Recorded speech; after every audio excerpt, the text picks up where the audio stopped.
హరే కృష్ణ హరే రామ్. సీతారాముల పెళ్లి ముహూర్తం నిర్ణయించిన తర్వాత అప్పుడు విశ్వామిత్రుడు లక్ష్మణునికి, ఊర్మిళకి, భరత శత్రుఘ్నులకి, మాండవి, శృతకీర్తులకు కూడా వివాహం నిశ్చయించాలని అంటాడనమాట. అనగానే అక్కడ ఉన్న వాళ్ళందరూ కూడా అదే విధంగా వాళ్ళందరికీ కూడా వివాహాలు నిశ్చయించబడతాయి అనమాట. ఒకే ముహూర్తంలో వాళ్ళందరికీ కూడా వివాహం ముహూర్తం నిర్ణయించబడుతుంది. ఆ రోజు రాత్రి నుండే అంకురార్పణం చేస్తారనమాట. పెళ్లి పనులు మొదలు పెట్టడానికి. అంటే ఇప్పుడు మనం తెలుసుకోవాల్సింది ఏంటిదంటే, ఒక మంచి పని చేయడానికి ముహూర్తాలు, గడియలు ఇవన్నీ అవసరం లేదన్నమాట. ఇది సాక్షాత్ రామాయణంలోనే ఉంది. ఒక మంచి పని చేయడానికి ముహూర్తాలు అవన్నీ కూడా అవసరం లేదు అని చెప్పేసి ఇలా స్టార్ట్ చేసిన తర్వాత అక్కడ అన్ని కూడా పెళ్లి పనులు జరుగుతున్నాయి. సీతారాముల పెళ్లి పనులు ఏ విధంగా జరుగుతున్నాయి ఇప్పుడు మనం తెలుసుకుందాం. పెళ్లి పనులు అన్ని జరుగుతున్నాయి అనమాట. కంటికి కనిపించే వాళ్ళందరూ కూడా ఋషులు, అయోధ్యవాసులు, మిథిలవాసులు, ఈ విధంగా వాళ్ళందరూ కూడా పెళ్లి పనులో ఈ విధంగా పడిపోయారనమాట. కనిపించని వాళ్ళు కూడా, దేవతలు కూడా అక్కడ ఉండి ఆ పెళ్లిని వీక్షిస్తూ ఉన్నారు అని మనకి వాల్మీకి మహర్షి చెప్తున్నమాట. ఈ వివాహ మండపము ఏ విధంగా అలంకరించబడింది అంటే, ఒక సువాసనలతో కూడిన మంగళకరమైన పుష్పాలతో అక్కడ అంతా కూడా అలంకరించబడింది అనమాట. అక్కడ ఉన్న పదార్థాలన్నీ కూడా మంగళకరమైన పదార్థాలు, నవధాన్యాల మొలకలు, గంధాలు, పుష్పాలు, తలంబ్రాలు, అక్షంతలు అన్నీ కూడా సమకూర్చి పెట్టారన్నమాట. అర్ఘ్య పాత్రలు, యజ్ఞవాటిక, సృవలు ఇవన్నీ కూడా అమర్చిపెట్టి ఉన్నారనమాట. అక్కడ ఉన్న మండపానికి వశిష్ఠుడు, శతానందుడు వెళ్ళి అక్కడ వాళ్ళ వేద మంత్రాలతో అక్కడ ఉన్న మండపాన్ని మొత్తం కూడా పవిత్రం చేశారన్నమాట. ఒక పెళ్లి జరిగే ప్లేస్ ఏ విధంగా ఉండాలంటే పవిత్రమై ఉంటుంది అనమాట. అక్కడికి మనము ఇప్పుడు అంటే మనం వివాహ వేడుకల్లో చెప్పులు వేసుకొని ఆ మండపంని మొత్తం తొక్కుతాం, కానీ అక్కడ దేవతలను ఆవాహం చేస్తారనమాట. అందుకని అక్కడ మొత్తం కూడా పవిత్రంగా ఉంటది అని చెప్పేసి అక్కడ వేద మంత్రాలతో ఆ స్థలం మొత్తం కూడా పవిత్రం చేస్తారనమాట. రామ, లక్ష్మణ, భరత శత్రుఘ్నులు వాళ్ళందరూ కూడా మండపానికి వచ్చిన తర్వాత జనక మహారాజు వాళ్ళందరికీ కూడా కాలు కడుతారనమాట. రాముడికి కాళ్ళు కడుగుతూ ఉండగా జనక మహారాజుకు తెలుసు రాముడు ఎవరు అని చెప్పేసి. ఆయన రాముడికి పాదాలు కడుగుతూ, రాముడు సాక్షాత్ ఈశ్వరుడు కాబట్టి ఆయన ఆనంద పరవశంతో లోపల అనుభవించుకుంటూ తన ఆనందంతో కన్నీళ్లతో కూడా రామునికి పాదాలు కడుగుతాడనమాట. అన్నమయ్య ఒక మాట అంటాడనమాట, బ్రహ్మ కడిగిన పాదాలు బ్రహ్మము తానని పాదాలు. అలాంటి పాదాలని జనక మహారాజు కడుగుతూ ఉంటూ ఆయన ఆనంద పరవశుడై తన కంట్లో నుంచి నీళ్లతో కూడా రాముని పాదాలు కడుగుతాడనమాట. ఈ విధంగా ఉండగా అమ్మవారు ఎంతో అలంకారంతో సాక్షాత్ లక్ష్మీ స్వరూపిణి అయినప్పటికీ కూడా ఆమె అంత అందంగా నిండుగా అన్ని నగలేసుకొని అమ్మవారు స్వర్ణ కాంతులతో ఆ మండపానికి వస్తుందన్నమాట. ఈ విధంగా ఉండగా జనక మహారాజు పాణిగ్రహణం చేస్తుండనమాట. అంటే మనకి ముఖ్యంగా పెళ్లిళ్ళ జరిగేది ఏంటిది అంటే కన్యాదానం అనమాట. ఈ కన్యని నీకు ఇస్తున్నాను అని చెప్పేసి పాణిగ్రహణం చేస్తూ ఉంటారనమాట మన పెళ్లిలో.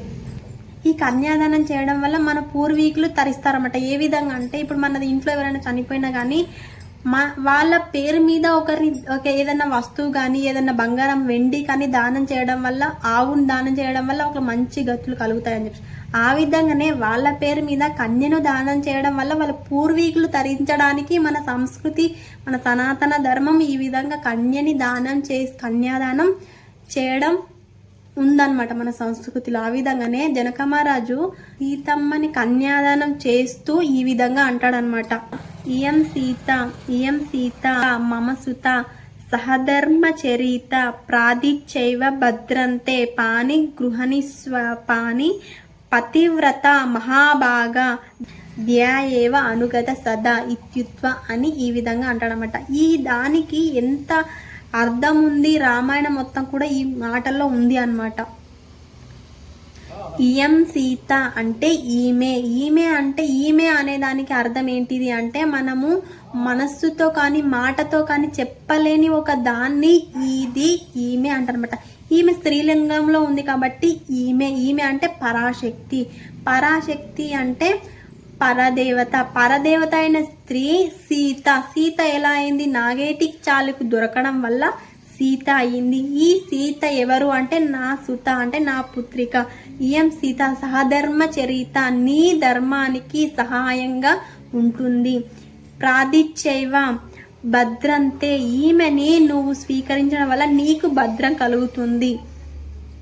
పానిగ్రహ గృహనిస్వ పాని పతివ్రత అంటే పతివ్రత. ఈమె పెళ్లి కాకముందు ఏ విధంగా పతివ్రత అంటారు అంటే కొందరు సహజంగానే మంచి ప్రవర్తనతోనే ఉంటారనమాట. ఆ మంచి ప్రవర్తననే పతివ్రత అని చెప్పేసి అంటే అమ్మవారు అంత అందమైన అంత ఆ విధంగా ఉంటది కాబట్టి జనక మహారాజు అంటాడు అనమాట, పతివ్రత, ఈమె పతివ్రత, మహాభాగా ధ్యాయేవ అనుగత సదా అంటే నిన్ను ఎప్పుడు కూడా నీ నీడలాగా అనుగమిస్తూ ఉంటుంది అని చెప్పేసి. విశ్వామిత్రుడు నారాయణుడు నరుడిగా తిరుగుతున్న వాణ్ణి తీసుకొచ్చి అమ్మవారైన పరాశక్తి చేతుల్లో పెడితే తర్వాత కార్యం మొత్తం కూడా అమ్మవారు చూసుకుంటుంది అనమాట. కార్యం మొత్తం కూడా సీతమ్మనే ఉండి నడిపిస్తుంది అనమాట. ఏ విధంగా అంటే ఇప్పుడు అందగాడు ఆనందకారుడైన రాముడు ఉండగా ఎందుకండి ఆమెకి ఆ మాయలేడి? ఆ మాయలేడిని ఆమె కావాలని కోరుకోవడం వల్ల ఒక కార్యం జరుగుతుంది, రావణ సంహారం జరుగుతుంది. కాబట్టి ఆమె ముందు లంకకి వెళ్ళి అక్కడ ఆమె రాముడు రావడానికి సులభం చేస్తుంది అనమాట మార్గం మొత్తం. అసలు రామాయణం జరగడానికి సీతమ్మ కనిపించకుండా రామాయణాన్ని నడిపిస్తుంది అనమాట. ఇక్కడ నుండి కూడా ఇప్పటి వరకు కూడా రాముని కథ మాత్రమే, రాముడి ఒక్కడు మాత్రమే ఉన్నాడు రామాయణంలో. ఇప్పటి నుండి కూడా సీతారాముల కథ జరుగుతుంది అనమాట. ఏ విధంగా అమ్మవారు నడిపిస్తుంది అని చెప్పేసి మనం తెలుసుకుంటూ ఉందాం. జనక మహారాజు అమ్మవారిని కన్యాదానం చేశాడనమాట. కన్యాదానం చేసిన తర్వాత తాళి కట్టడం అవన్నీ జరిగిన తర్వాత అమ్మవారు సీతారాముల తలంబ్రాల వేడుక జరుగుతుందన్నమాట. అది ఎంత అద్భుతంగా ఉంటది అంటే ఒకసారి మనం తెలుసుకుందాం. సీతమ్మ చేతిలో ముత్యాలు పోసుకుంటారు అనమాట. ముత్యాలు తెల్లగా ఉంటాయి కదా, ఆ తెల్లటి ముత్యాలు సీతమ్మ చేతిలో రాగానే ఎర్రగా మారిపోయినాయి అనమాట. అంటే మన ప్రేమకి ఏ రంగు చిహ్నం అంటే ఎరుపు అనమాట. ఆ ప్రేమ స్వరూపిణి అయిన సీతమ్మ చేతిలో ఎర్రని ముత్యాలు రాముడి తలపై పోయగానే అవి రామమయం నీలం రంగులో మారిపోయినాయి అనమాట. అంటే రామమయం అయిపోయినాయి. ఆ రామమయం అయిపోయినాయి అనమాట. అంటే తన దగ్గర ఉన్నప్పటికీ ఉన్న ముత్యాలు ప్రేమమయం, రాముని మీద పోయగానే రామమయం రామార్పణం చేసిందనమాట. అంటే ఇక్కడ సీతమ్మ మనకి గురువు అన్నమాట. ఏ విధంగా అంటే ఆమె భక్తి స్వరూపిణి. ఆమెను చూసి మనం నేర్చుకోవాలన్నమాట భక్తి ఏ విధంగా. గురువు మనకి సీతమ్మ గురువు అన్నమాట. ఏ విధంగా అంటే గురువు లేకపోతే భగవంతుడు ఎవరు అని మనకు తెలియదు అనమాట. అందుకని ఆమె భగవంతుణ్ణి ఏ విధంగా సేవించాలి అని చెప్పేసి ఆమెను చూసి నేర్చుకోవాలన్నమాట. భక్తికి మొదటి గురువు ఎవరు అంటే అమ్మవారు అన్నమాట. రామదాసు ఎంత రాముణ్ణి వేడుకున్నా రాడు, కానీ ఒక్కసారి నన్ను బ్రోవమని చెప్పవే సీతమ్మ తల్లి అని అడగగానే మరుక్షణం రాముడు ప్రత్యక్షం అవుతాడనమాట. అంటే సీతమ్మ అనుగ్రహం ఉంటేనే రాముడి దర్శనం కలుగుతుంది. ఆ విధంగా ఆమె భక్తి స్వరూపిణి, ఆమెనే మొదటి భక్తి. ఆమెను చూసి మనం నేర్చుకోవాలన్నమాట. ముత్యాలు దేనికి స్వరూపం? చంద్రునికి స్వరూపం అన్నమాట. చంద్రునికి ఇష్టం అన్నమాట ముత్యాలు. ఆ చంద్రుడు అంటే మనస్సుకు అధిదేవత ఎవరు? చంద్రుడు. మనలో ఉన్న మనస్సుని రామ అర్పణం చెయ్యాలి అని చెప్పేసి ఈ తలంబ్రాలు అనే వేడుకలో అంతరార్థం అన్నమాట.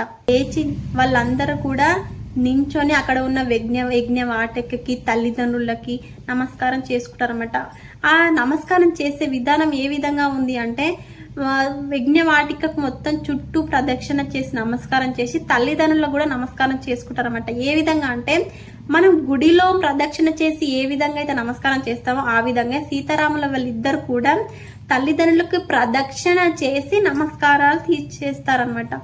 లోకం అంతా కూడా ఆనందంతో పొంగిపోతుంది అనమాట. సీతారాముల కళ్యాణం జరగగానే ఆకాశం నుండి పూలు కురుస్తాయి, దేవదుందుబులు మ్రోగుతాయి, అప్సరసలు నాట్యం చేస్తారు, గంధర్వులు గానం చేస్తారు. విశ్వం మొత్తం కూడా ఆనందపడుతుంది అనమాట సీతారాముల కళ్యాణం జరగడం వల్ల.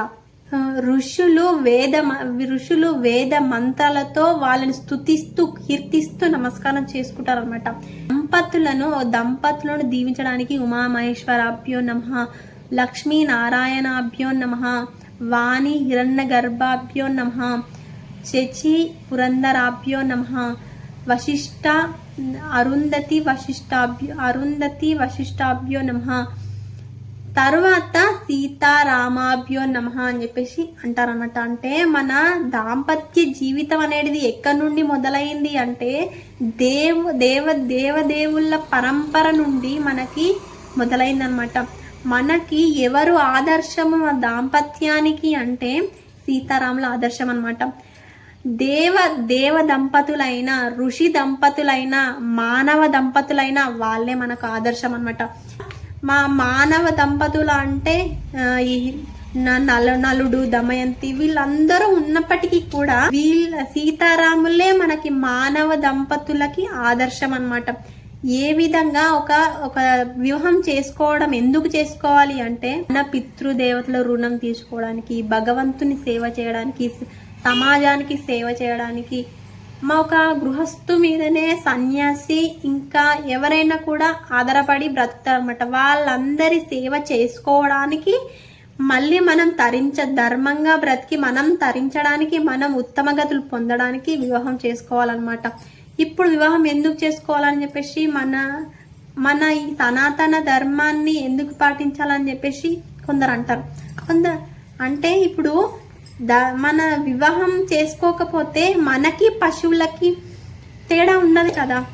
ఇప్పుడు పశువులు బ్రతికినట్టే మనము బ్రతికితే మనము ఉత్తమ గతులు ఏ విధంగా పొందుతాం? మనం ఇంకొక పశువులాగా పుడతాం అనమాట తర్వాత జన్మలో.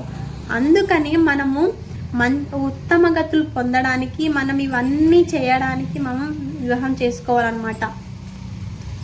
మనం దాంపత్యానికి ఎవరు ఆదర్శము అంటే సీతారాములే మనకి ఆదర్శం అన్నమాట. సీతారాములు ఉంగరాల ఆట ఆడతారనమాట. ఆడుతూ ఉండగా అక్కడ ఫస్ట్ ఉంగరం అమ్మవారికే దొరుకుతుంది అనమాట. సీతమ్మకే దొరుకుతుంది. సీతమ్మ దొరికిన ఉంగరాన్ని రాముడికి ఇస్తుందన్నమాట.